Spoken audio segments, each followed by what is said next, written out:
ഇതൊക്കെ സൂക്ഷിക്കാൻ ഇവക്കറിയാം, ക്യാമറ സൂക്ഷിക്കാൻ മാത്രം അറിയില്ല. ഇനി വല്ല കള്ളന്മാരാരെങ്കിലും? കള്ളന്മാരോ? അതിന് നമ്മൾ ഇവിടെ തന്നെയല്ലേ ഉണ്ടായിരുന്നത്? ഇല്ലല്ല, ബാഗ് തുറന്നാ കിടന്ന് നോക്കിയോ, എല്ലാ സാധനവും വലിച്ചു കയറിയിട്ടിരിക്കുന്ന. എന്നാ പിന്നെ വല്ല കൊരങ്ങന്മാരും കൊണ്ടുപോയതായിരിക്കും. അയ്യോ, അവളുടെ ഒരു വളിച്ച കോമഡി.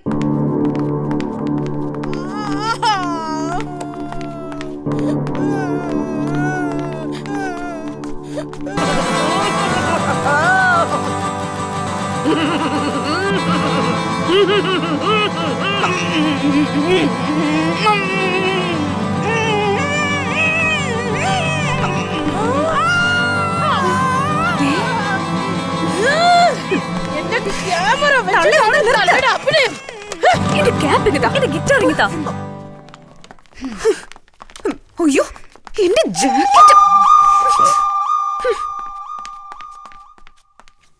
അഭിനയിക്കാൻ അറിയുന്നവര് ആർക്കും വേണ്ട, അതല്ലേ പറയാ വന്ന്.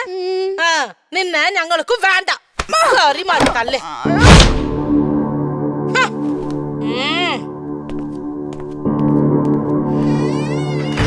ഇനി എങ്ങനെ വരും നോക്കാം. നടിപ്പിശാചുക്കളെ നോക്കണേ. ഇനി ഭരതനാട്യം ഉണ്ട്, കാണണോ?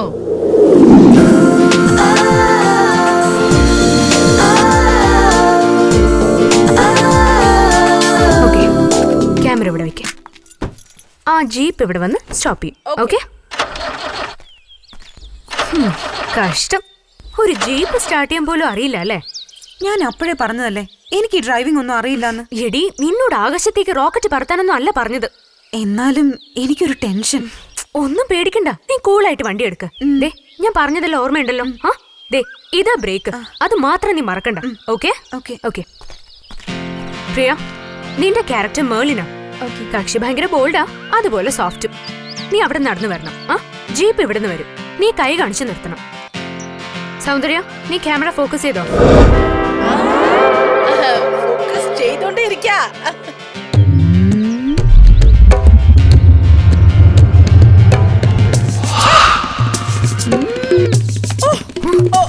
എന്താടി?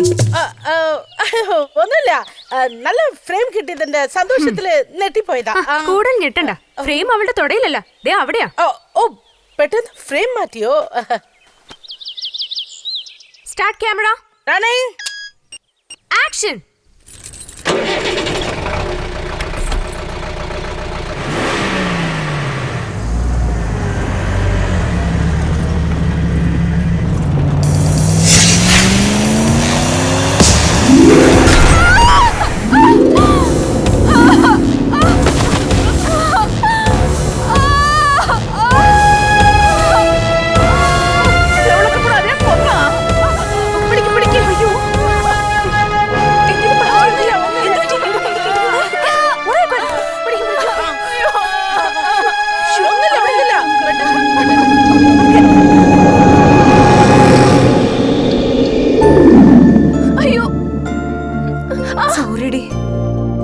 ഇപ്പൊ ഇതിനൊക്കെ ഞാൻ വേണോ അല്ലേ? അഭിനയിക്കാൻ അറിഞ്ഞൂടാത്തതിനൊക്കെ പിടിച്ച് അഭിനയിപ്പിച്ചാ ഇങ്ങനെ ഇരിക്കും. സ്വന്തം കാര്യം നോക്കിയില്ലെങ്കിൽ കൊച്ചേ, ഒറ്റക്കാലിക്ക് കല്യാണം പോലും കിട്ടത്തില്ല. ഇവളൊക്കെ കഴിച്ചിട്ടും കാര്യമില്ല. ഓ, ദൈവഭാഗ്യം ഒന്ന് കരുതിയാ മതിയല്ലോ. ഇത്രയല്ലേ പറ്റിയുള്ളൂ. ഓക്കെ. എന്തായി, അവള് വരുവോ? എവിടെ? അവള് ഡേറ്റിംഗിലാണ്. ആ കഞ്ചാവ് ചെക്കനുമായിട്ട് ഗോവയില. അപ്പൊ നമ്മുടെ കാര്യം പറയാൻ വരട്ടെ, ഞാൻ അപർണയെ വിളിച്ച് പറഞ്ഞിട്ടുണ്ട്. പക്ഷെ എപ്പ എത്തൂന്നറിയില്ല.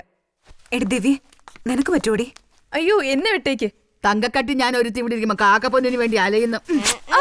അയ്യോ.